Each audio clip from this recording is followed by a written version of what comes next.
जी बच्चे, क्या हाल है आपके? खैरियत से? ठीक ठाक हैं? Any question from yesterday's lecture? Example मैं भेज दूँ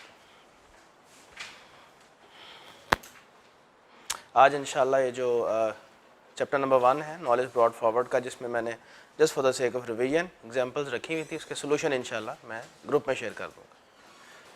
मूव करें सर आगे फिर? चल, अच्छा, एक जनरल सी बात है, तुमने कभी ये बात सुनी भी होगी, फाइनेंशियल फिजिबिलिटी, हमने इस प्रोजेक्ट की फिजिबिलिटी बनाई है। कभी नहीं ये वर्ड यूज होते हुए सुना किसी से? फिजिबिलिटी, ये फिजिबिलिटी जो होती है ना, वैसे तो आगे चलोगे इंशाल्लाह तो एडवांस स्टेजेस पे तुम्हें मालूम हो जाएगा, लेकिन टोटल फिजिबिलिटी का एक पार्ट होता है फाइनेंशियल फिजिबिलिटी। फाइनेंशियल फिजिबिलिटी में यही काम किया जाता है, क्या? Investment appraisal. उसमें हम यही देख रहे होते हैं कि ये जो हम एक प्लाजा खड़ा करने लगे हैं, फॉर एग्जाम्पल एक पार्किंग प्लाजा है, सोचो जरा, तो पार्किंग प्लाजा बनाने वाला क्या ये देखना नहीं चाहेगा कि अगर फॉर एग्जांपल ये प्लाजा मैंने 20 साल तक चलाना है, तो क्या इसको बनाना, कंस्ट्रक्ट करना मेरे लिए फाइनेंशियली फिजिबल है क्या नहीं? कि भाई ये इतना बड़ा मैं कंस्ट्रक्शन करने लगा हूँ, इससे फ्यूचर में रेवेन्यूज क्या रिसीव होने हैं? पार्किंग फी डेली बेसिस पे कलेक्ट होगी ना, लेकिन इसको ऑपरेट करने के लिए खर्चे भी तो होंगे, स्टाफ होगा जो इसकी सफाई का ख्याल रखेगा, मेंटेनेंस होगी, यूटिलिटीज के खर्चे होंगे। तो फिजिबिलिटी हर बड़े प्रोजेक्ट के लिए बनाई जाती है। तो ये feasibility is a practically used term against what? Investment appraisal. ठीक है जी, चलें। तो कल एक बच्चे ने मुझसे पूछा था कि हम इसमें से अब क्या करें, इसको याद भी करें या क्या करना चाहिए हमें। तो मैंने बच्चों को कहा था कि मैं इंशाल्लाह चैप्टर बाय चैप्टर आपको गाइड करता चलूँगा कि इसमें आपने किस चीज़ पे फोकस करना है।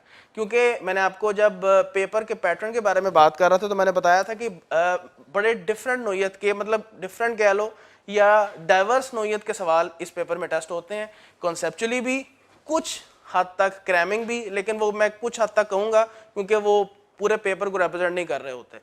कुछ नहीं तो 90 to 92% paper is based on the applications, applied paper है। बाकी 8% कह लो कि वो क्रैमिंग बेस्ड है, और क्रैमिंग भी ऐसे है कि आपको पॉइंट्स या बुलेट्स जहन में होने चाहिए। ठीक है, मैं आपको गाइड करता जाऊंगा कि कहाँ कहाँ पे कैसे कैसे इस चैप्टर को रेडी करना है। फॉर इंस्टेंस वी हैव, चूंकि अभी ऑफिशियल चैप्टर हमने अभी शुरू किया ना, ये बेटा वो चैप्टर है जिसमें से टेस्टिंग ही किसकी होनी है? न्यूमेरिकल की, एंड इट विल बी इंशाल्लाह part of your section B. Maximum अगर तुम्हारे लेवल पे देखा गया है एमएफए में तो ये 15 नंबर तक टेस्ट हुआ है इसमें से, और इसमें कोई छूट नहीं है क्योंकि officially it is part of your part C. Part C है फोरकास्टिंग एंड बजटिंग। ठीक है, तो फोरकास्टिंग एंड बजटिंग में से 20 से 30 नंबर टेस्ट होने हैं। तो अभी तक जो देखा गया है वो किसके साथ स्विच कर रहा है? कभी बजटिंग टेस्ट करता है, कभी वर्किंग कैपिटल, कभी बजटिंग, कभी वर्किंग कैपिटल, लेकिन इन्वेस्टमेंट अप्रेजल हर दफा टेस्ट हो रहा है। और अगर ये टेस्ट होता है तो 15 एक नंबर तक टेस्ट हो रहा है। इससे ज्यादा आई डू नॉट एक्सपेक्ट के टेस्ट होगा, क्योंकि इस ग्रेड की वेटेज कितनी है? 20 से 30, तो दूसरा सवाल भी उसने टेस्ट करना है, तो ऐसा नहीं होगा कि वो 20 तक लेके जाएगा।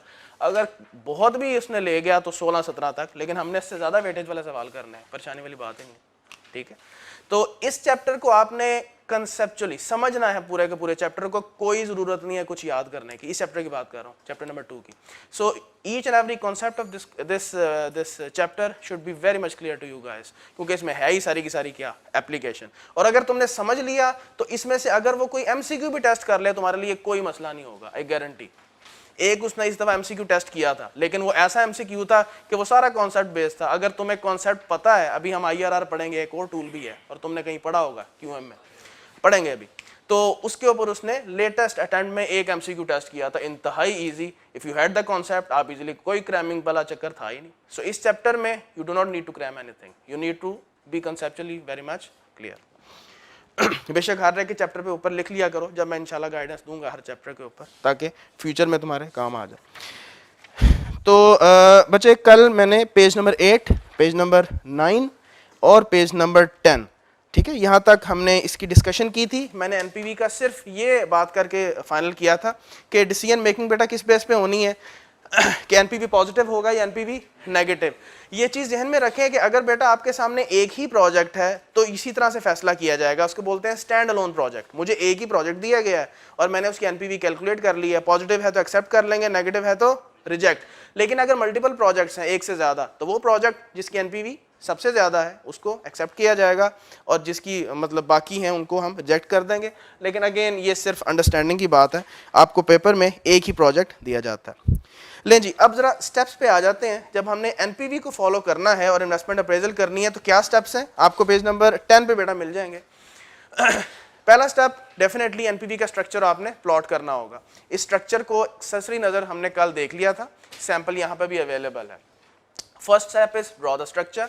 Second step is identification of cash flows associated with your project. अब कैश फ्लोज क्या है ये अब तुम्हें सब मालूम है, हमारी डिस्कशन हो चुकी है कि शुरू में कैपिटल कॉस्ट, फिर ईयर ऑन ईयर बेसिस पे वही sales, variable cost, fix cost, वो सारे हर कैश फ्लोज को आइडेंटिफाई करें कि है कौन कौन से मेरे इस प्रोजेक्ट में। इसी तरह एंड पे जब प्रोजेक्ट खत्म होगा तो डिस्पोजल प्रोसीड्स तो नहीं है, और भी मामला आता है। अभी तो हम शुरू हुए हैं, अभी तो हमने कैश फ्लोज को खोलते चले जाना है स्टेप बाय स्टेप, ठीक है। अच्छा, तो सेकंड स्टेप आइडेंटिफाई करें कैश फ्लोज हैं कौन से। थर्ड स्टेप उनको फिर प्लेस करना है कि कहाँ पे प्लेस, कौन सा कैश फ्लो ईयर 1 का है, कौन सा ईयर 2 का है, कौन सा आखिरी साल का कैश फ्लो है, कौन सा अभी का कैश फ्लो है। तो आइडेंटिफाई करें कि किसको कहाँ कहाँ प्लेस करना है। Once placed, now you will be इंशाल्लाह इन अ पोजीशन कि आप क्या कैलकुलेट कर लोगे बेटा, net cash flows for each year. और फिर आखिरी स्टेप क्या होगा, हमने क्योंकि फैसला किया कि डिस्काउंटिंग करनी है, क्योंकि एनपीवी कैलकुलेट करना है। So the next step is identify slash calculate. ये बड़ा इंपॉर्टेंट है। जब आपका ये कैफ 8 होता था तो उसमें calculation of the discount rate नहीं थी, लेकिन अब पूरा चैप्टर है इसके ऊपर, and that is called as cost of capital, ठीक है। और ये पहले सिर्फ बीएफडी में होता था, लेकिन अब उन्होंने उठा के आपके लेवल पे भी रख दिया, ठीक है। सो अभी नहीं, लेकिन अभी तक उसने टेस्ट नहीं किया एमएफए लेवल पे कि एक ही सवाल में आपसे इन्वेस्टमेंट अप्रेजल भी करवाए और साथ डिस्काउंट रेट कैलकुलेट भी करवाए, लेकिन ही हैज़ द अथॉरिटी कि he can test in the question of investment appraisal as well. बहरहाल आगे चल के देखेंगे। सो आइडेंटिफाई कर लें अगर तो गिवन है डिस्काउंट रेट, और अगर नहीं कैलकुलेट करवाने को कह रहा है, ठीक है कैलकुलेट कर लेंगे। और फिर अगला स्टेप सर डिस्काउंट कर लें सारे के सारे कैश फ्लोज, ताकि सारे कैश फ्लोज बेटा कहाँ पे आ जाएं, टाइमलाइन पे, आज की डेट पे, यानी जीरो के ऊपर आ जाए। And the last step is calculate the NPV and make the decision, that's it, ठीक है। अच्छा, ये जो पहला स्टेप है ना कि ड्रॉ द एनपीवी स्ट्रक्चर, मैं थोड़ा सा आगे चल के बताऊंगा। अभी मैं सिर्फ एक ही स्ट्रक्चर आपके सामने ओपन कर रहा हूं जिसकी कल डिस्कशन हुई थी, और वो क्या है, जिसमें टाइमलाइन ऊपर आती है और सारी line items on the left column place होती हैं। ये ट्रांसपोज होकर भी यूज होता है, लेकिन उस केस में जब एनविटी कैश फ्लोज होते हैं। ये कहीं आपने सुना होगा वर्ड एनविटी कैश फ्लोज, शायद नहीं भी सुना तो कोई इशू नहीं है, पूरी डिस्कशन होनी है, इवन रिफ्रेश भी होगा, क्योंकि ज़ाहिर एप्लीकेशन आपके लेवल पे टेस्ट होनी है दोबारा, तो I will refresh all the topics, और वो आपके सिलेबस में शामिल हैं बावजूद इसके कि आपने पहले पढ़े हुए हैं, ठीक है। तो बहरहाल अभी हमने एनविटी कैश फ्लोज को डिस्कस नहीं करना। अभी हम नॉर्मल कोई प्रोजेक्ट जो है, जो बिजनेस है, जिसका 5 से 6 साल या 7 साल का होराइजन है, उसकी हम जो इन्वेस्टमेंट अप्रेजल है अभी हम वही करेंगे। तो अभी इसी स्ट्रक्चर को हम लेके चल रहे हैं। तो हम अब यूँ करते हैं कि सिर्फ अपने आप को फेमिलियर करवाने के लिए कि स्ट्रक्चर कैसा होगा जब एनपीवी भी इनकॉर्पोरेट हो जाएगी। पेज नंबर 11 पे आए, बिल्कुल बेटा टॉप पे देखो एनपीवी का स्ट्रक्चर है, पेज नंबर 11 देखें। वही फॉर्मेट है जो कल हमने स्टडी किया था। सेल से शुरू हो रहे हैं, वेरिएबल कॉस्ट माइनस, और हम जानते हैं इसमें कौन कौन सी वेरिएबल कॉस्ट होती हैं उमूमन, फिर less fixed overheads, net operational cash flows calculate हो गए, और फिर कैपिटल कॉस्ट और डिस्पोजल वैल्यू एक ही लाइन आइटम में। फिर क्या बनता है, नेट कैश फ्लोज। उसके बाद 2 लाइन आइटम्स और ऐड हो गई हैं, कौन सी, next line item is discount factors. मुझे डिस्काउंट फैक्टर आइडेंटिफाई करने हैं। कल हमने सीखा था कि using the table you can do that easily, given the discount rate and given the year number. देखो हर ईयर जो है that is representing a year number. Discount rate बेटा आपको अवेलेबल होगा, आपने चुप करके टेबल खोलना है, 1 के अगेंस्ट, यानी कि जो भी डिस्काउंट रेट है उसके against year by year finger change करते जाएं और डिस्काउंट रेट्स कॉपी पेस्ट करते जाएं। Once you have done that, तो नेट कैश फ्लोज को अगर ए बोलें डिस्काउंट रेट, या फैक्टर को बी बोलें, तो मल्टीप्लाइंग बोथ ऑफ दीज क्या होगा, सारे कैश फ्लोज प्रेजेंट वैल्यूज में एक्सप्रेस हो जाएंगे। एडजस्ट या add all of them, you will get what, net present value, that's it, ठीक है। तो यूं करते हैं कि 1-2 सवाल सिर्फ देख लेते हैं ताकि हम थोड़ा फ्लुएंट हो जाएं एनपीवी के स्ट्रक्चर के ऊपर, फिर हम एक एक करके कॉम्प्लेक्सिटी ऐड करते चले जाते हैं, क्योंकि बेसिक एनपीवी मेरा ख्याल है तुम लोगों ने क्यूएम में भी पढ़ रखी है। लेकिन just to make this thing sure कि हम थोड़े से रवां हो जाए अपने स्ट्रक्चर में, क्वेश्चन नंबर 7 पे बैठा हो, पेज नंबर 22। शायद पेज नंबर आपसे फ़र्क होंगे, आप क्वेश्चन बैंक खोलें, शायद 22, 23, 24 में से शुरू हो रहा होगा आपके यहाँ। 22 है, बस ठीक है। पेज 22 पे क्वेश्चन नंबर 7।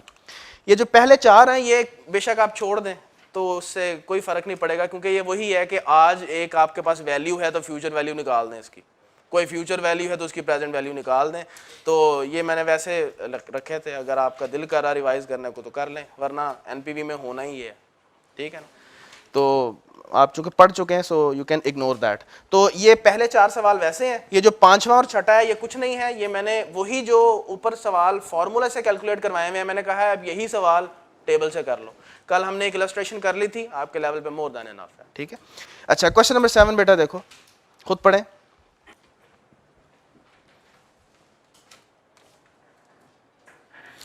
जी बेटा देख लिए, चलें। क्या फरमा रहा है, कह रहा है कि जी ये कोई कंपनी है लाहौर के नाम से, उसने प्लान किया है कि आप कोई इन्वेस्ट करेंगे किसी प्रोजेक्ट में, इनिशियल इन्वेस्टमेंट ऑफ ₹1 मिलियन, और इस प्रोजेक्ट से नेट कैश फ्लोज जो एक्सपेक्टेड हैं over the period of 4 years, वो आपसे उसने स्टेट कर दी हैं। रिक्वायर आपसे सिंपल उसने ये कि एक एनपीवी निकाल दें, अगर इंटरेस्ट रेट क्या है 12% है। So let's start the structure. Again आपने सबसे पहले बेटा टाइमलाइन को देखना है, अकॉर्डिंगली उस हिसाब से आपने अपने कॉलम्स ड्रॉ करने हैं। सिंस 4 ईयर्स का होराइजन है तो 0, 1, 2, 3 and 4। So 0 will always represent your today's date, अभी यानी start of the project. First year will be representing the year 1, so on and so forth. जी सर, तो चूंकि ये पहला सवाल है तो उसने आपको ज़रा भी तकलीफ होने नहीं दी और आपसे नेट कैश फ्लो सीधे सीधे शेयर कर लिए। लेकिन आपने यही तो सर, ये जो एनपीवी का सवाल 15 नंबर का मैं बता रहा हूँ ना, 15-16 नंबर का, इसमें से 14 नंबर इसी चीज़ के हैं, नेट कैश फ्लोज बनाने के। एनपीवी निकालने का तो 1 नंबर होगा, एंड पे जाके डिस्काउंटिंग ही करनी है, ठीक है ना। सो असल चैलेंज किस चीज़ का है, सवाल समझना और देखना कि कैश फ्लोज कैलकुलेट कैसे होने हैं, और फिर उनको ईयर्स में प्लेस करना, और फिर नेट कैश फ्लोज कैलकुलेट करना। सो अगर एक सवाल 15 नंबर का है तो 13 नंबर नेट कैश फ्लोज तक पहुंचने के हैं, 1 नंबर डिस्काउंटिंग का है और 1 नंबर एंड पे कंक्लूजन का है। कोई भी डिसीजन मेकिंग पूरी नहीं होती जब तक आखिर में एक लाइन कंक्लूजन की दे के ना आए, क्योंकि उसने जब फैसला मांगा है तो फैसला किए बगैर नहीं उठना, और फैसले जब करने होते हैं और कंक्लूजन देना होता है तो हमेशा जहन में रखें, चाहे तुम पेपर में सब कुछ गलत कर रहे हो, जो तुम्हारा आंसर है तुमने उस हिसाब से कंक्लूड करना है, तुम्हें उस चीज़ के मार्क्स मिलने हैं। ये नहीं है आपको क्या पता है कि असल आंसर क्या है, वो एग्जामिनर को पता है। एग्जामिनर ने तो आपकी इस चीज़, इस एबिलिटी को देखना है कि जो तुमने कैलकुलेशंस के नतीजे में जो फाइनल वैल्यू निकाली है तुमने क्या कंक्लूड किया है। बेशक एनपीवी फॉर एग्जांपल तुम्हारा निकल आया नेगेटिव, असल में पॉजिटिव था, तुम तो यही कह के आओगे कि चूंकि एनपीवी नेगेटिव है तो आई विल रिजेक्ट। एग्जामिनर ठीक करेगा उस स्टेप को कि यार तुमने जो कैलकुलेट किया उसके हिसाब से सही फैसला किया, भले वैल्यू गलत हो। स्टेप्स के मार्क्स इसी को बोलते हैं, ठीक है। लेकिन अभी अगेन स्टेप बाय स्टेप जब सवाल मजीद खुलेंगे तो मजीद हम इस तरह से मार्किंग स्कीम वगैरह डिस्कस करते चले जाएंगे। चलें, तो मैंने क्या बताया था बेटा कि पहला पोर्शन आपका किसको पर्टेन करता है, ऑपरेटिंग कैश फ्लोज को। और ऑपरेटिंग कैश ने तो सारे नेट कैश फ्लोज दे दिए। तो अगर मैं यहाँ से देखूँ, चल नेट ऑपरेटिंग कैश फ्लोज, और हमारे पास क्या है जी, 3 लाख।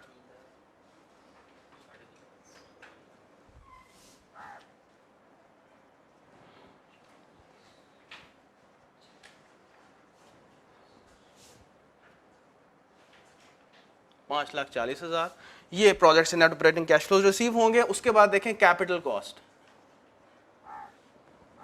वो कितनी है अभी आज की डेट पे, ये यहाँ पे प्लेस होगी। कैपिटल कॉस्ट है, आउटफ्लो है, 0 में इसको प्लेस कर दिया जाएगा।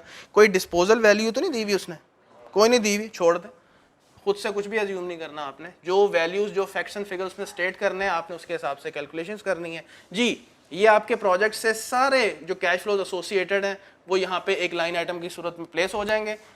Straight away values carry down कर लें, 1 million and the remaining cash flows.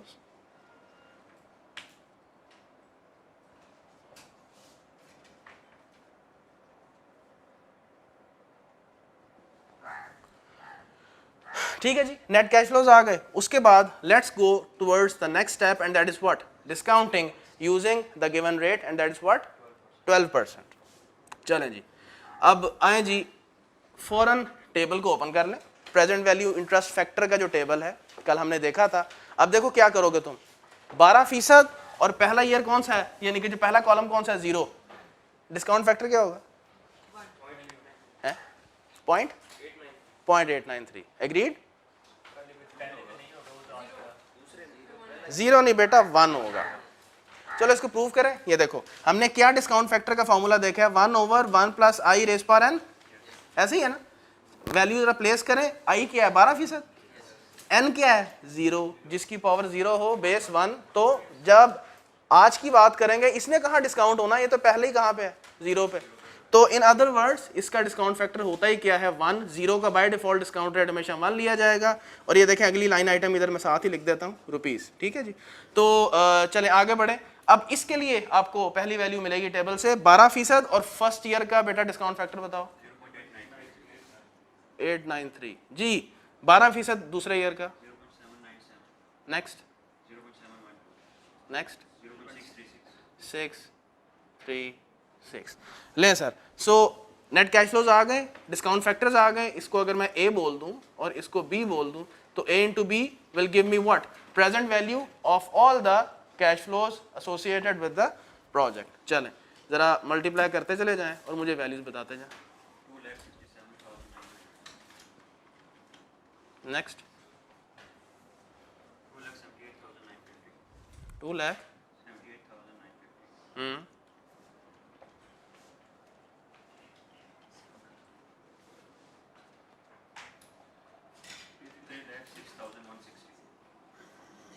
3,06,160 343,440 verify कर लें जी वैल्यूज, ठीक है ठीक है। चलें so the last step is कि एनपीवी कैलकुलेट कर ली जाए।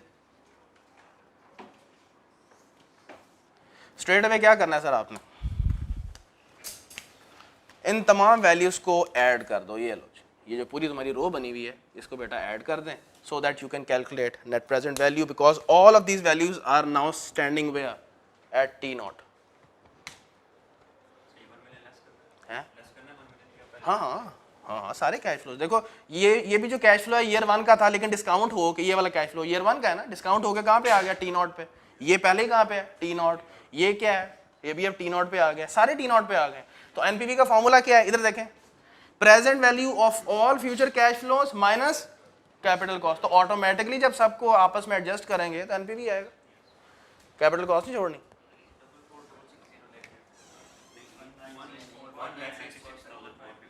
19,450 पॉजिटिव है। तो सर कंक्लूड जरूर कीजिएगा, since NPV is positive we will accept the project. मेरा नहीं ख्याल उसने मांगा हुआ है लेकिन चलें, नहीं मांगा हुआ है। इज इट फिजिबल, तो हमेशा कंक्लूजन बेटा उस वर्ड्स में देते हैं जिस वर्ड्स में उसने एक्सप्रेस किया हो। तो आप बताएंगे कि yes it is feasible to invest because NPV is positive.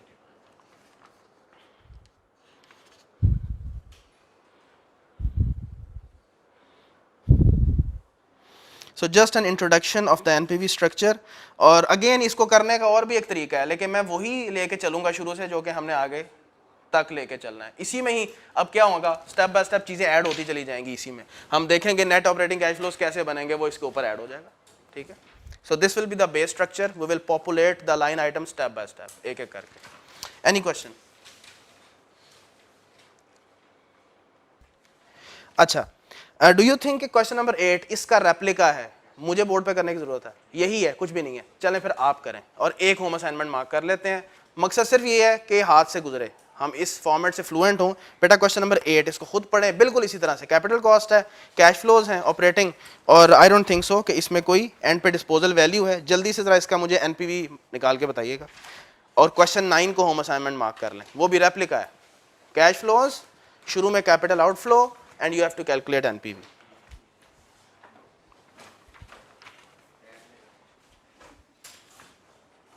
Ji sir हो गया।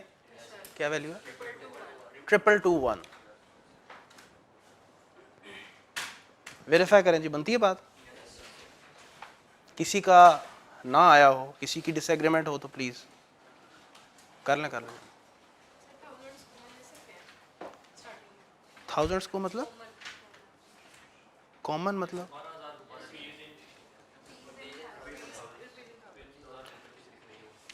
हाँ हाँ बिल्कुल। जैसे अभी तो खैर इसको तो ना रखो यार, ये तो पहले ही बेचारे हजार में। मैं बात आगे आएगा, बिल्कुल होगा, मिलियंस में होगा। इवन 25,000 भी in terms of million express होगा, मतलब 25 बिलियन बिल्कुल कर सकते। अभी मैंने राउंडिंग ऑफ पे भी बात करनी है, अभी थोड़ा सवाल आगे जाने देना, थोड़ा सा आगे तो बात बढ़े, करेंगे सारी बातें। जी भाई हो गया सबका? चले अब यूं करते हैं, एक एक करके कॉम्प्लेक्सिटी ऐड करते हैं अपने कैश फ्लोज के अंदर, या जहां जहां एक्सप्लेनेशन की जरूरत पड़ती है हम उसको एक्सप्लेन करते चले जाएंगे। अच्छा सबसे पहले तो कैश फ्लोज कौन से लेने हैं, हमारी पूरी डिस्कशन इस पे पहले ही हो चुकी हुई है, relevant cost, relevant benefits, that. अच्छा अब जरा कैश फ्लोज की सबसे पहले प्लेसमेंट की बात करते हैं कि हमें कैश फ्लोज के बारे में क्या अजम्पशन लेनी होती है कि ऑपरेटिंग कैश फ्लोज कहाँ प्लेस किए जाने हैं। जो ऑपरेशनल कैश फ्लोज होते हैं ना प्रोजेक्ट से जनरेट होने वाले, इनके बारे में बेटा दो अजम्पशंस होती हैं। एक जो बिल्ट इन और बाय डिफॉल्ट अजम्पशन होती है वो ये होती है कि प्रोजेक्ट से जनरेट होने वाले कैश फ्लोज, ऑपरेटिंग की बात कर रहा हूं ये वाले, I am talking about these cash flows, ये बेटा कहां पे अराइज होंगे, eight the end of each year, this is a built in assumption, ठीक है। लेकिन अगर वो स्पेसिफाई कर दे कि नहीं these cash flows will arise at the start of the year, in that case we will take the cash flows at the start of each year. Otherwise what is the built in assumption कि all the net operating cash flows will arise at the end of each year. मैं इसको जरा थोड़ा सा demonstrate करता हूँ with the help of the timeline, के पहले हम जरा थोड़ी टाइमलाइन की जबान भी समझें कि जो हम इस तरह टाइमलाइन बना लेते हैं इसका मतलब क्या होता है। बेटा 0 का तो मतलब हो गया आज, 1 का मतलब बाय डिफॉल्ट होता है एंड ऑफ ईयर 1, 2 का मतलब end of year 2, so on and so fourth. और मैं इसको ऐसे भी देख सकता हूं कि ये जो 1 है it is the end of year 1 मतलब स्टार्ट ऑफ ईयर 2, क्योंकि अभी मैंने cash flow start of the year पे भी बात करनी है। इसी तरह से जो ईयर एंड ऑफ ईयर 3 है it is technically speaking start of year 4। तो बिल्ट इन अजम्पशन क्या होती है कि कैश फ्लोज कहां राइज होंगे, 1 2 3 4। लेकिन अगर वो कह दे कि नहीं ये जो 4 कैश फ्लोज है ना ये सब एडवांस में अराइज होने वाले कैश फ्लोज हैं, तो वही कहां प्लेस होंगे, यहां पे। यानी कि नॉर्मल बाय डिफॉल्ट अजम्पशन है cash flow 1, cash flow 2, 3 and 4। लेकिन इफ ही स्पेसिफिकली मेंशंस कि दिस पर्टिकुलर कैश फ्लो या ऑपरेटिंग कैश फ्लोज कब राइज हो रहे हैं eight the start of each year, तो पहला कैश फ्लो कहां का होगा, होगा पहले साल का ही, लेकिन at the start of first year, in other words 0 पे, CF1। सेकंड कैश फ्लो होगा सेकंड ईयर का ही, लेकिन at the start of second year मतलब end of year 1, so you'll place it here. Likewise for CF3, likewise for the last year के है वो cash flow year 4 का ही, लेकिन स्टार्ट ऑफ ईयर 4 मतलब एंड ऑफ ईयर 3। तो essence क्या है कि बेटा अगर cash flow start of the project में अराइज हो रहे हैं तो हर कैश फ्लो 1 साल कम से डिस्काउंट होगा in comparison with that situation in which each cash flow arises eight the end of the year. तो इसका इंपैक्ट पता क्या होगा, अगर एक ही प्रोजेक्ट के मैं कैश फ्लोज की वैल्यू सेम लूं, कोई फर्क ना डालूं, और एक दफा cash flow start of the year ले लूं, एक दफा एंड ऑफ द ईयर ले लूं, तो वो प्रोजेक्ट जिसमें cash flows start of the year में लिए जा रहे हैं उसकी एनपीवी ज्यादा होगी। क्यों? क्योंकि इस केस में हर कैश फ्लो, हर साल का कैश फ्लो 1 साल कम से डिस्काउंट हो रहा है। खुद सोच लो, अगर ये and of the year cash flows लेके चलता तो पहले कैश फ्लो ने 1 साल से डिस्काउंट होकर थोड़ी कम वैल्यू हो जाना था, लेकिन ये वैल्यू क्या डिस्काउंट होगी अगर ये स्टार्ट ऑफ द ईयर की है? नहीं है। तो इन अदर वर्ड्स ये दो एजम्पशंस एग्जिस्ट करती हैं, and of the year by default, और ये कभी वो उसके पास पूरी ताकत है, वो कोई मुनासिब ना समझे कि आपसे शेयर करे कि cash flows are assume to arise at the end of the year, लेकिन वो अक्सर औकात सवाल की जो रिक्वायरमेंट होती है ना उसके नीचे अलहदा से मेंशन करता है, unless otherwise specified cash flows are assume to arise at the end of each year. अच्छा एक बाय द वे बात करता हूँ आपसे, अब जरा थोड़ी प्रैक्टिकल होकर बात करते हैं। क्या प्रोजेक्ट से जो कैश फ्लो जनरेट होते हैं ये जरूरी है end of the year start of the year को जरूरी है? आता ना जहन में कि यार ये कैसे हो सके, कैसी की बोंगी असम्पशन है। पहले तो ये जहन में रखें इन्वेस्टमेंट अप्रेजल सब फोरकास्टेड है। अभी तो भाई अभी तो फ्यूचर शुरू होना, अभी तो प्रोजेक्ट शुरू होगा, पहला साल गुजरेगा, दूसरा तीसरा, हम तो कहाँ खड़े हैं आज, ये सब फ्यूचर में होना है। It is all part of your budgeting and projections, इसलिए तो इस पार्ट में रखा गया इसको। तो एक चीज जहन में रखें, ये एकेडमिक और इवन प्रैक्टिकल सिचुएशन को आसान रखने के लिए ये अजम्पशन ली जाती है। जब हम भी being financial experts investment appraisal करते हैं, फाइनेंशियल फिजिबिलिटी करते हैं, हम भी यही दो अजम्पशन लेते हैं कि कैश फ्लो कहाँ राइज होगा, या एंड ऑफ द ईयर या स्टार्ट ऑफ द ईयर। देखो ज्यादा से ज्यादा क्या होगा प्रैक्टिकली स्पीकिंग, अगर पहले साल का कैश फ्लो कैसे अराइज हुआ है, वो कहीं 9वें महीने, 8वें या 7वें महीने में अराइज हुआ, तो भाई मैं कैश फ्लो ओमिट तो नहीं कर रहा ना, मैं थोड़ी सी उसकी टाइमिंग ऑफ प्लेसमेंट आगे पीछे कर रहा हूं। इससे क्या होगा, चंद महीनों का टाइम वैल्यू ऑफ मनी का फर्क, इतने की वैसे भी कुशन होता है कि प्लस माइनस हो सकता है, क्योंकि ये क्या है फोरकास्टिंग। फोरकास्टिंग में हमेशा बचे डेविएशन का क्वेश्चन रखा जाता है कि ±5-10% फ्रॉम द एक्चुअल रहेगा। तो क्या होगा, मैं कोई कैश फ्लो तो ओमिट नहीं कर रहा, मैं तो बस आसानी के लिए कह रहा हूं कि यार बजाय इसके मुझे क्या पता कि कौन सा कैश फ्लो किस महीने में राइज होना है, एक ही दफा एज्यूम कर लो कि या एंड ऑफ द ईयर या स्टार्ट ऑफ द ईयर। जब प्रैक्टिकल सिचुएशन जब शुरू होगी तो टाइमिंग में हल्का सा फर्क आएगा, तो उसकी वजह से बस क्या होगा, टाइम वैल्यू ऑफ मनी का हल्का सा, वो भी चंद महीनों का फर्क है, and that difference is very much negligible in comparison with the value of the capital cost of the project. तो वो नेग्लिजिबल है and that can be ignored. तो ये दो एजम्पशंस, ये प्रैक्टिकली भी यही ली जाती हैं और एकेडमिकली भी यही ली जाती हैं। तो ये बात आपको मिल जाएगी पेज नंबर 11 में, placement of cash flows on timeline में ऑपरेशनल कैश फ्लोज के नीचे, ये मैंने बात यहाँ पे डिस्कस की हुई है।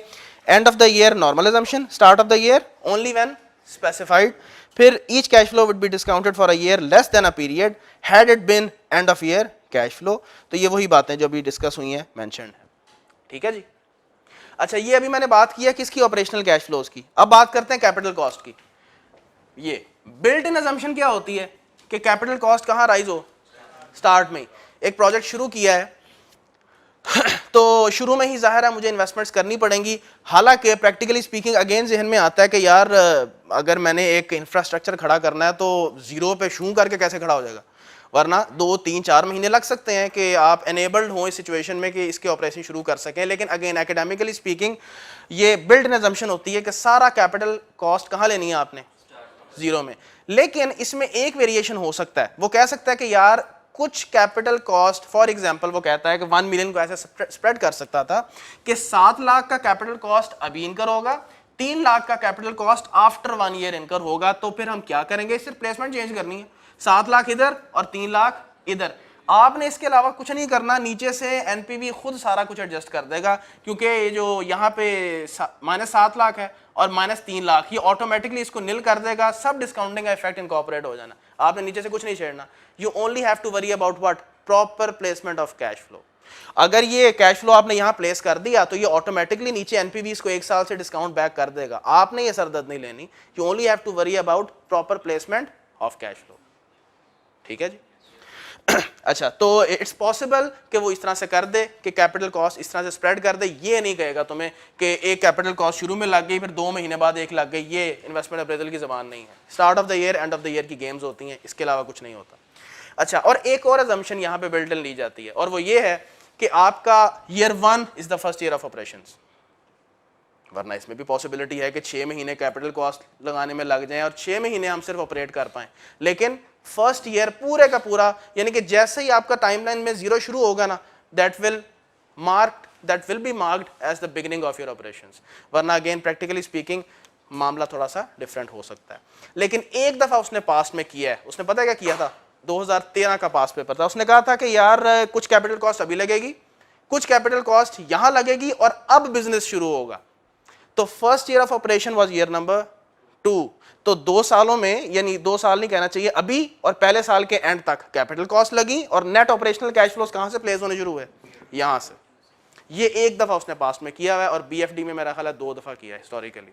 तो ऐसे वो कर सकता है। अगेन इसमें कोई ऐसा मुश्किल चीज नहीं है, सिर्फ आपने प्लेसमेंट का ध्यान रखना है। इसलिए तो कह रहे हैं placement is the one of the key steps in your net present value. तो ये डिस्कशन तुम्हें नीचे मिल जाएगी कैपिटल कॉस्ट में। Start of the project normal assumption है, और फिर आगे उसने यही बात की हुई है कि ये कैपिटल कॉस्ट अगले साल में भी वो कह सकता है।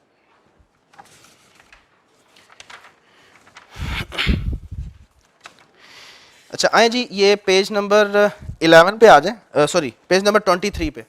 उसमें क्वेश्चन नंबर 11 है कि एक कैश फ्लो, चलें हम एनपीवी कैलकुलेट कर लेते हैं जल्दी से, जिसमें cash flow start of the year में राइज हो रहे हैं जी। क्वेश्चन नंबर 11 देख लें जरा इसको जल्दी से, बड़े मुख्तसर से फैक्ट्स हैं इस क्वेश्चन के।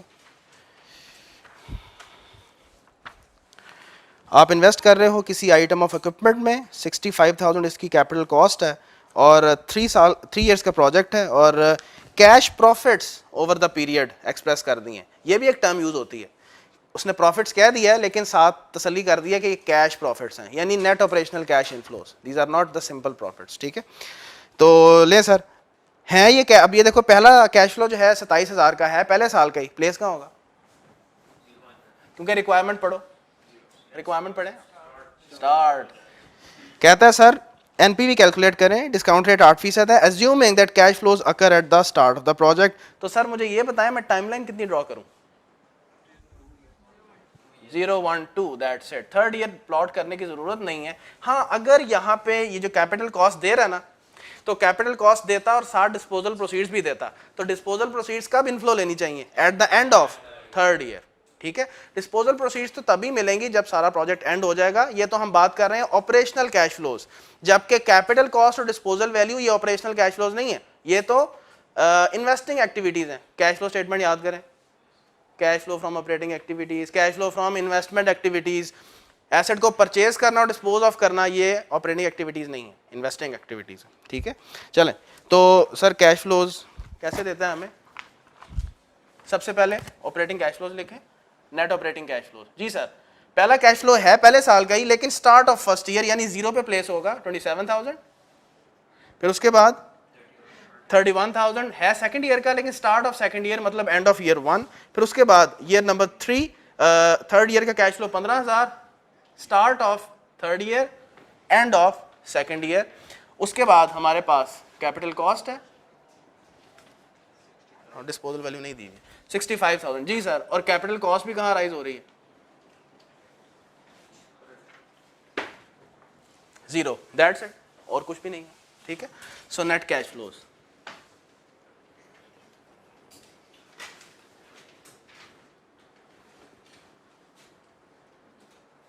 सर बताएं जरा, पहले हैं 38,000 माइनस नेक्स्ट 31,000 15,000।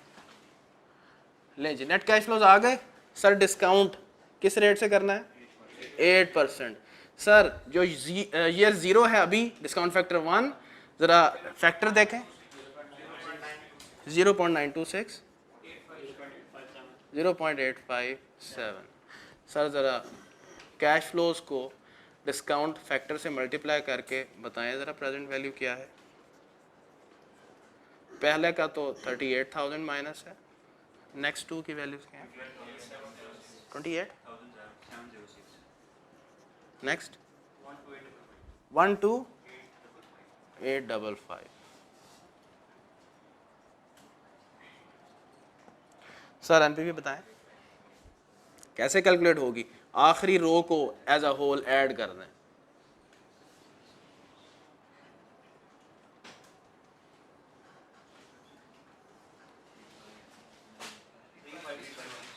थ्री फाइव, अच्छा ओके, पॉजिटिव है। 3561 कैलकुलेट करने को उसने सिर्फ बोला है, लेकिन आप कंक्लूड भी कर सकते हो एनपीवी पॉजिटिव है तो इन्वेस्ट करें इस प्रोजेक्ट में। अच्छा, प्रैक्टिकली आप कोई मिसाल सोच सकते हैं ऐसी कि कोई प्रोजेक्ट है उसमें आपने इन्वेस्टमेंट कर दिया अभी, चलो अज्यूम करते हैं, मैं कहता हूँ वो कुन फाया कून वाला मामला हो गया कि मैंने शू किया और फौरन बिल्डिंग खड़ी हो गई, प्रोजेक्ट है, यही अजम्पशन तो यही कहती है, और साथ ही मुझे पहले साल का कैश फ्लो भी रिसीव हो गया। एक और प्रैक्टिकल एग्जांपल सोचो parallel, to very good extent कह सकते हैं, to a very good extent कह सकते हैं। कोई और एग्जांपल आप दे सकते हो वैसे बड़ी इजीली। एक इसने कार्स पे क्या, एक तो बात ठीक है तय है कि जब एडवांस रिसीट्स कुछ हो जाएं तो जाहिर है वो एडवांस कैश फ्लोज ही होते हैं ना। देखो जैसे एक बंदा है जो रियल एस्टेट का काम करता है, प्रॉपर्टीज में इन्वेस्ट करता है, उसने एक फॉर एग्जांपल एक बिल्डिंग खड़ी की है और वो रेंट पे देना चाहे और रेंट सारा किस में रिसीव कर लिया? एडवांस, शुरू में कैश फ्लो रिसीव। तो बड़ा कॉमन मॉडल है कि कैश फ्लोज पूरे साल के में भी शुरू में एडवांस में रिसीव कर लिए जाएं। तो वो भी तो एक इन्वेस्टमेंट फाइनेंशियल फिजिबिलिटी है ना सर, कि एक इन्वेस्टर चाहेगा कि मैं अगर एक बिल्डिंग खड़ी कर रहा हूं और मेरा मॉडल क्या है कि इससे बेनिफिट्स कैसे रिसीव करने हैं, रेंटल इनकम की सूरत में, और फ्यूचर में जाहिर है इसको ऑपरेट करने से क्या मुराद है, इनको मेंटेन करना है, वो भी खर्चा है। तो देखो वो भी एक इन्वेस्टमेंट अप्रेजल है। शुरू में कैपिटल कॉस्ट बिल्डिंग खड़ी करनी है, उसके बाद रेवेन्यूज क्या रिसीव होने हैं फ्यूचर में, रेंट, और ऑपरेटिंग एक्सपेंसेस क्या होने हैं, सर मुझे वहाँ पे कुछ स्टाफ रखना पड़ेगा, उनकी सैलरियाँ होंगी, कोई मेंटेनेंस के खर्चे होंगे, और हर साल net operating cash flows receive हो रहे होंगे। मिसालें सर बेशबा, ठीक है ना। यहाँ तक कोई सवाल किसी का तो प्लीज़ बताएं। तो इसी का एडवांस ईयर कैश फ्लोज का एक और बिल्कुल यही रेप्लिका क्वेश्चन, क्वेश्चन नंबर 10 है, ये आप मार्क कर लें अपने पास होम असाइनमेंट। ये 4 ईयर्स का है। अभी जो हमने किया है वो 3 इयर्स का था। क्वेश्चन 10 और क्वेश्चन 9 ये दो आपके होम असाइनमेंट्स में आ गए।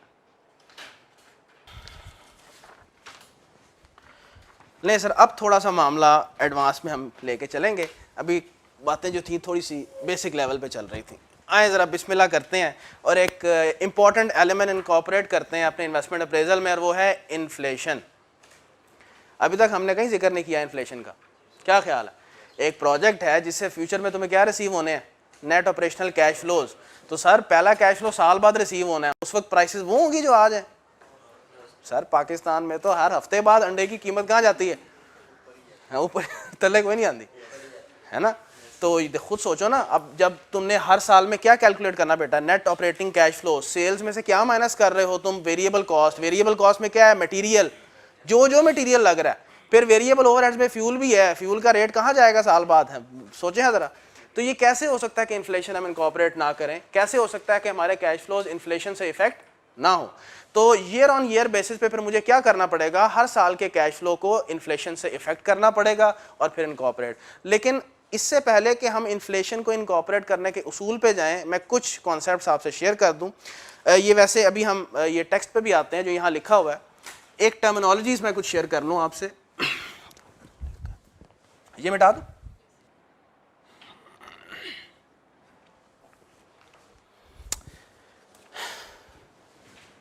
अच्छा बच्चे, एक होती हैं real values, real versus nominal. ये मेरा ख्याल है तुमने कहीं टर्मिनोलॉजी सुनी होगी इकोनॉमिक्स में, सुना ना? नॉमिनल जीडीपी सुना होगा, रियल जीडीपी सुना होगा। ये एक यूनिवर्सल टर्म है। रियल बच्चे किसी ऐसी चीज को कहते हैं जिसके अंदर इन्फ्लेशन का इफेक्ट शामिल ना हो।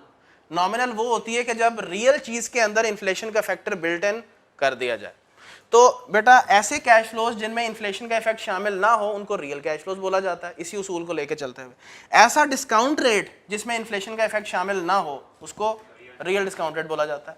इसी तरह कैश फ्लोज पे आते हैं। ऐसे कैश फ्लोज जिनमें इन्फ्लेशन का इफेक्ट मैं इनकॉर्पोरेट कर दूं, शामिल कर दूं, वो कैश फ्लोज नॉमिनल हो जाते हैं। लाइकवाइज वो डिस्काउंट रेट जिसके अंदर मैं इन्फ्लेशन का फैक्टर शामिल कर दूं वो नॉमिनल डिस्काउंट रेट होता है। अच्छा, हैविंग सेड दिस, दो और टर्मिनोलॉजीज डिस्कस करते हैं। ये तो सिंपल है सर, आपको पेपर में दो तरह के प्राइमरीली इन्फ्लेशन रेट्स नजर आया करेंगे। लिखा हुआ सब छोड़ दो, लिखने की जरूरत नहीं है। एक है जर्नल या सिंगल इन्फ्लेशन रेट, यानी कि एक ही इन्फ्लेशन रेट होगा, उसको एक्सप्रेस करने के डिफरेंट अंदाज हो सकते हैं, अभी हम आगे चल के डिस्कस करेंगे। फॉर एग्जांपल वो पूरा सवाल हमारे सामने रखने के बाद कहेगा रेट ऑफ इन्फ्लेशन इज 10%, बस एक ही रेट दिया हुआ है और उसने कोई मेंशन नहीं किया हुआ। दूसरा क्या अंदाज होगा? Specific inflation rates. हर कैश फ्लो एक अलग रेट से इन्फ्लेट हो रहा है और ये लॉजिकल बात भी है। भाई खुद सोचो, जो चीज़ तुम बना के बेच रहे हो उसकी प्राइस किस रेट से इन्फ्लेट करती है, डिफर कर सकती है इस चीज़ से कि भाई जो तुम इनपुट्स यूज़ कर रहे हो उसका रेट कैसे इन्फ्लेट कर रहा है। फॉर एग्जांपल देखो ना, तुम जैसे ये एयर कंडीशनर्स बना के बेच रहे हो, ठीक है, इसके ऊपर भी इन्फ्लेशन का इफेक्ट आता है हर साल। लेकिन इसको बनाने के लिए तुम फॉर एग्जांपल जब मैन्युफैक्चरिंग करते हो उसमें फ्यूल यूज़ होता है, fuel is one of the input. अब फ्यूल का रेट कैसे बढ़ेगा, इन्फ्लेट होगा, क्या वो फर्क नहीं हो सकता? बिल्कुल हो सकता है। So specific inflation rates. और फिर जब तुम लेबर लगाओगे, लेबर के ऊपर भी जो इन्फ्लेशन का इफेक्ट है डिफरेंट अंदाज से आएगा। It's quite normal, her material input एक डिफरेंट इन्फ्लेशन रेट के साथ इन्फ्लेट होता है। तो स्पेसिफिक इन्फ्लेशन रेट्स वो हैं जब वो बेटा हर चीज के लिए अलग इन्फ्लेशन रेट्स तुम्हें स्पेसिफाई कर देगा। तुम्हें कहेगा sale prices are expected to inflate at this rate, material inputs are expected, यानी material is expected to inflate at this rate, labour का इन्फ्लेशन रेट अलग दे दे, इसी तरह हर चीज का रेट अलग दे दे। तो ये दो अंदाज से तुम्हें पेपर में इन्फ्लेशन रेट्स आएंगे। So having discussed these points, आए अब जरा कुछ उसूल की बात करते हैं। वैसे आपकी इतला के लिए अर्ज है, ये ऐसे उसूल हैं कि ये सिर्फ पेपर की हद तक हैं, प्रैक्टिकली कभी ऐसी बोंगियां ना देखने में नजर आती हैं ना ऐसी होती हैं। हमें बड़ा क्लियरली पता होता है कि हमें आज ये इन चीज़ों की कीमत ये है, साल बाद ये इस तरह से इन्फ्लेट करना है, 2 साल बाद इन्फ्लेट करना है, हर चीज़ क्लियर होती है। ये सब पहेलियाँ खास तौर पे आई कैप के पेपर में कुछ ज़्यादा ही पहेली हैं। तो इसलिए we are to some extent we are forced कि हम कुछ ना कुछ रूल्स डेवलप करें ऑन द बेसिस ऑफ के पास्ट में टेस्टिंग कैसे हुई हुई है, पास्ट में किस तरह से एग्जाम ने, आई कैप के एग्जामिनर ने टेस्टिंग की हुई है। फिर मुसीबत ये है, ये स्टैंडर्ड्स भी नहीं है। जैसे कॉस्ट अकाउंटिंग है स्टैंडर्ड से मुबर्रा, उसमें कुछ स्टैंडर्ड थोड़ी होते हैं। जैसे तुम FAR में पढ़ते हो, वहाँ पे तो IFRS है। ऑडिट में जाओगे तो ISAs हैं, इंटरनेशनल स्टैंडर्ड्स ऑफ ऑडिटिंग है। यहाँ स्टैंडर्ड्स कोई नहीं है, ठीक है। तो यहाँ पे सब्जेक्टिविटी बड़ी इन्वॉल्व होती है, तो हमारी फिर कोशिश क्या होती है कि उस अंदाज में ट्रीटमेंट्स करें जैसे हमारी आई कैप की बॉडी पास में करती रही है। तो आए जरा आप जरा कुछ रूल्स को देखते हैं कि हमें फिर कैसे इन्फ्लेशन को बिल्ट इन करना है ईयर ऑन ईयर बेसिस पे। आए सर पेज नंबर 11 के ऊपर, ये जो अभी मैंने बात की है impact, inflation impact on cash flows and discount rate. देखो पहले जनरल इन्फ्लेशन रेट की बात कर दी, स्पेसिफिक इन्फ्लेशन रेट की बात कर दी, फिर टर्मिनोलॉजीज हैं ये देखें, नॉमिनल, रियल, डिस्काउंट रेट और कैश फ्लोज। सीधा रूल्स पे आए, rules of inflation for investment appraisal model. Sir या तो रियल कैश फ्लोज और रियल डिस्काउंट रेट ले लें, अगर तुमने कैश फ्लोज रियल लिए हैं तो रियल डिस्काउंट रेट से डिस्काउंट करो, लाइक टू लाइक बात है। अगर कैश फ्लोज तुमने नॉमिनल लिए हैं तो सर आप डिस्काउंट रेट भी क्या लें, नॉमिनल लें, रिवर्स हरकत नहीं कर सकते। कैश फ्लोज रियल ले लिए हैं, डिस्काउंट रेट नॉमिनल ले लिया है, कैश फ्लोज नॉमिनल ले लिए हैं, डिस्काउंट रेट रियल ले लिया है। अच्छा इसकी लॉजिक भी है, it makes sense as well. खुद सोचो, ये जो ईयर नंबर 3 का कैश फ्लो है, ये अज्यूम करो कि ये क्या है, नॉमिनल, ये नॉमिनल कैश फ्लो है, यानी कि इसके अंदर क्या है, एक तो 3 सालों का इंटरेस्ट का फैक्टर भी बिल्ट इन है और 3 सालों का इन्फ्लेशन का फैक्टर भी बिल्ट इन है कि नहीं। अब मुझे डिस्काउंट रेट भी, क्योंकि हमने उस दिन कल डिस्कस किया था डिस्काउंट रेट क्यों है, क्योंकि ये कुछ जो भी हमारे ईयर नंबर है कैश फ्लो का, उतने सालों से इंटरेस्ट का इंपैक्ट इसमें से निकाल के बाहर करता है। तो क्या मुझे डिस्काउंट रेट भी ऐसा नहीं चाहिए कि जो इसमें से 3 सालों से इंटरेस्ट का इंपैक्ट भी निकाल के बाहर करे, 3 सालों से इन्फ्लेशन का इंपैक्ट भी निकाल के बाहर करे, इसलिए मुझे ये डिस्काउंट रेट भी क्या चाहिए, नॉमिनल, लाइक टू लाइक बच्चे। तो अब सुन लें, आपके लेवल पे nominal cash flows and nominal discount rate, आपने रियल वाले पे जाना ही नहीं है, वो एक स्पेसिफिक टेक्निकल रीजन है। बीएफडी में जाएंगे तो ग्राउंड्स ओपन हो जाएंगे आपके लिए, आपने बस आसान रखें और सुकून में रहेंगे, जिंदगी भी इजी रहेगी। कैश फ्लोज हमने हर सूरत नॉमिनल लेके चलने हैं, डिस्काउंट रेट हमेशा नॉमिनल लेके चलना है।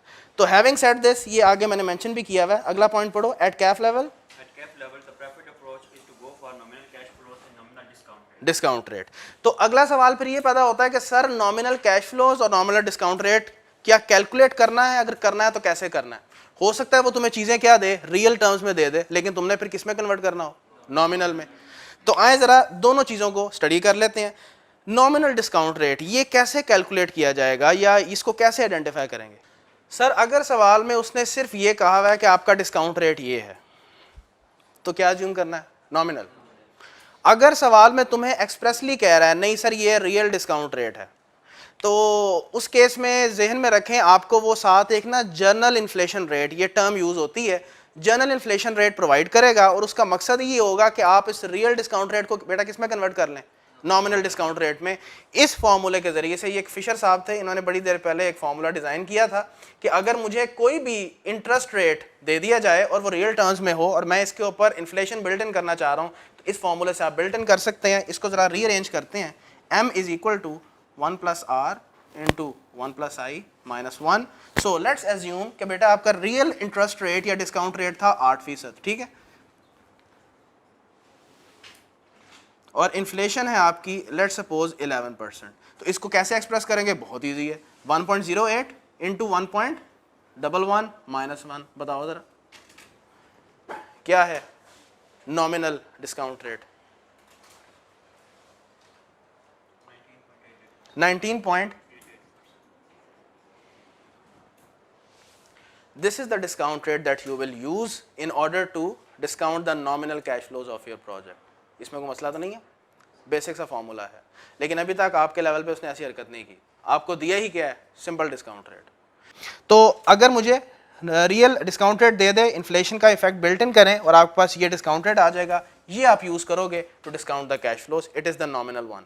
अच्छा नॉमिनल डिस्काउंट रेट के लिए दूसरा वर्ड मनी डिस्काउंट रेट भी है, मेरा ख्याल है मैंने लिखा हुआ है यहाँ पे, है ना, ये देखो, ये जो टर्मिनोलॉजीज में नॉमिनल के साथ मनी कैश फ्लोज लिखा हुआ है और डिस्काउंट रेट में नॉमिनल के साथ मनी डिस्काउंट रेट लिखा हुआ है, तो ये भी उसके एक इंटरचेंजेबली वर्ड्स यूज होते हैं। अच्छा एक डिस्कशन यहाँ पे छोटी सी कर लें और वो है डिस्काउंट रेट के ऊपर। वैसे तो अगेन ये वो चीज़ है जो कि अभी तक टेस्ट नहीं हुई, अभी तक तुम्हें डिस्काउंट रेट्स कैसे देखने को मिलेंगे, फुली राउंड ऑफ हुए हुए 12%, 8%, 9%, ये BFD का वैसे पॉइंट है। लेकिन अगर कभी डिस्काउंट रेट इस तरह से आ जाए जैसे ये है, तो अब अगला सवाल है इसके साथ क्या करें। इसी को यूज़ करके राउंडिंग ऑफ, इसी को यूज़ करके डिस्काउंटिंग कर लें, या हम इसको राउंड ऑफ करें, और ये राउंड ऑफ जब करेंगे तो क्या बनेगा, 19 बनेगा, 20 बनेगा, ठीक है। यानी या 20% लें या इसी को यूज़ करें। मैं बता देता हूँ, अगर तो इसको यूज़ करेंगे तो टेबल की लिमिटेशन लग जाएगी, क्योंकि टेबल तो क्या है, वो तो होल वैल्यूज़ पे है, ठीक है ना। तो अगर लेकिन इसको यूज़ करेंगे तो फिर फॉर्मूला यूज़ करना पड़ेगा। फॉर्मूला यूज़ करना भी कोई कहाँ का है ही नहीं, मसला ही नहीं है, ईजी है। मैं सजेस्ट ये करता हूँ उस सूरत में कि आप फॉर्मूला ही यूज़ करें, क्योंकि ये एक आजमाई हुई बात है कि ऑल दो ये राउंडिंग ऑफ का फ़र्क है, मैं सब कुछ बताता हूँ कि इसमें टेक्निकली चैलेंज नहीं होगा। ये आजमाई हुई बात है कि अगर आप फॉर एग्जांपल इसको थोड़ा और मैं एक डिफरेंट मिसाल लेता हूँ, लेट्स अज्यूम कि ये इस तरह से डिस्काउंट रेट आ जाता, कोई मसला नहीं है अगर आप इसको क्या कर दो 20% और इस पे डिस्काउंटिंग कर लो, इट विल बी एक्सेप्टेड, कभी भी चैलेंज नहीं होगा। लेकिन अगर आप 19.7 लेंगे ना, जो कि एक्चुअल है, इससे राउंडिंग ऑफ का अच्छा खासा फर्क आ जाता है, लेकिन रहता वो राउंडिंग ऑफ डिफरेंस ही है। अब मैं सिर्फ ये कहता हूं कि एग्जामिनर साहब क्या सोच के बैठे हैं कि यार इसने गलत कर दिया है, ये वो पता नहीं किस मूड में बैठा हुआ है, रिस्क क्यों लेना है। तो मैं सजेस्ट करता हूं कि जब अगर इस तरह से है ना, जैसे 19.91 है, इसको कर दो, कोई हर्ज नहीं है, इतना फर्क नहीं आएगा। लेकिन अगर ज्यादा फर्क है होल नंबर से, 19.6 आ गया, 19.7 है, 19.8 है, तो बेहतर है यही यूज कर लें। अगर 0.8 से आगे चला जाता है फिर आप बेशक राउंड ऑफ कर लें। इसी तरह से अगर राउंड बैक करने वाली सिचुएशन है, 19.1 आ जाता, आप 19 ले लें, 19.3 को 19.3 ही रहने दें, यानी 2-2 का मार्जिन रख सकते हैं, उसमें इतना फर्क नहीं आता। लेकिन again having said this, round कर भी देंगे कभी चैलेंज नहीं होता, आप कर सकते हैं। ACCA के पेपर्स मिलेंगे, राउंड ऑफ किया हुआ उसने और राउंड ऑफ करके चल जाती है बात। अच्छा, तो ये तो तय हो गया कि डिस्काउंट रेट नॉमिनल कैसे लेना है। अगर तो खामोशी है वो नॉमिनल, अगर नहीं रियल दे देता है तो इस फॉर्मूले के जरिए से कन्वर्जन की जा सकती है। अच्छा, अब फॉर्मूला उसने तुम्हारे पेपर में रखा हुआ है, मे बी MCQs की सूरत में टेस्ट कर ले, इन्वेस्टमेंट अप्रेजल में खैर तुम्हें जरूरत नहीं पड़ेगी, और वो है रिवर्स, कि अगर तुम्हें नॉमिनल इंटरेस्ट रेट दे दिया जाए और उससे रियल निकालना है, इस फॉर्मूले को रीअरेंज करना है, कुछ भी नहीं करना। ये देखें, ये वाला फॉर्मूला है और ये आपका फैक्टर है ना रियल का, तो 1 + R is equal to 1 + M over 1 + I, और नेक्स्ट स्टेप में R is equal to over 1 + I minus 1। तो अगर हम just for the sake of an example हम कहें कि भाई हमारा 20% मनी डिस्काउंट रेट है, यानी नॉमिनल डिस्काउंट रेट है, और आपका इन्फ्लेशन रेट है से 8%, तो कैसे सर कैलकुलेट करेंगे, 1.2 ओवर 1.08 माइनस 1, सर बताइएगा, 11.11%। ये क्या है, रियल डिस्काउंट रेट। अगर MCQs में आ जाए तो इसको देख लीजिएगा, लेकिन मैं एक्सपेक्ट नहीं कर रहा कि ऐसी चीज़ MCQ में आएगी, ठीक है। सो ये एक छोटी सी एग्जांपल रियल से नॉमिनल में जाने की, ये नॉमिनल से रियल में आने की एक छोटी सी एग्जांपल हमने ड्राफ्ट की हुई है। और इसमें वैसे क्वेश्चन बैंक में भी मैंने 2 सवाल छोटे से रख दिए हैं, इधर से ये आ जाएं बेशक क्वेश्चन बैंक पे, और मुझे उसका जवाब खुद ही दें आप। क्वेश्चन नंबर 12 और 13, page number 23, question number 12 and question number 13।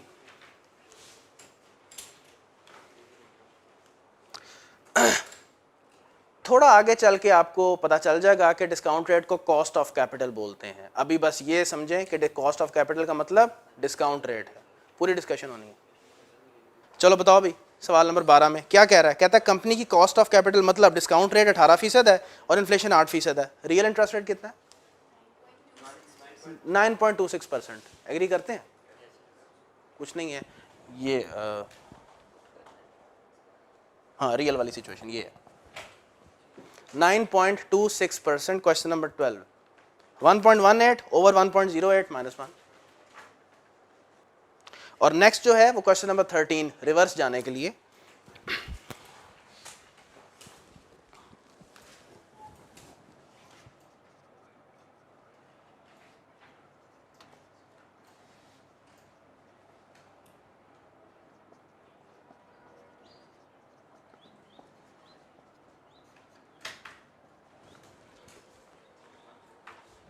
Ji, real discount rate या कॉस्ट ऑफ कैपिटल 9% है, इन्फ्लेशन 10% है, मनी इंटरेस्ट रेट कैलकुलेट करना है, तो सर कैलकुलेट कर लेते हैं।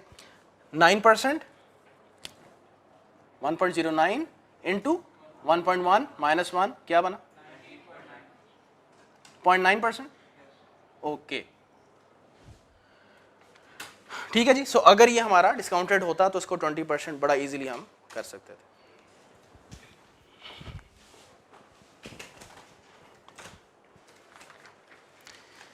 चलें वापस आते हैं, नॉमिनल डिस्काउंट रेट पे बात हो गई। अब जरा बात करते हैं नॉमिनल कैश फ्लोज पे। ये जरा थोड़ी ध्यान से बात सुननी है आपने। पढ़ो क्या sir, nominal cash flows page number 12। If single general inflation rate is given in the question for all cash flows would be inflated with that rate. What all cash flows will serve as the key. If specific inflation rates are given in नहीं एक minute, ये जो अभी point पड़ा है इसमें साथ ये भी अटैच कर लें कि या वो मेंशन करे कि rate of inflation is this, कोई ऑल कैश फ्लोज का वर्ड यूज ना हो। He might use the sentence rate of inflation is X%, और ही states rate of inflation is X%, or he mentions that rate of inflation is X%। ये nominal cash flow का जो पहला bullet है उसका मैं एक्सटेंशन लिखवा रहा हूँ, और he mentions rate of inflation is X%, जो भी वो कहे।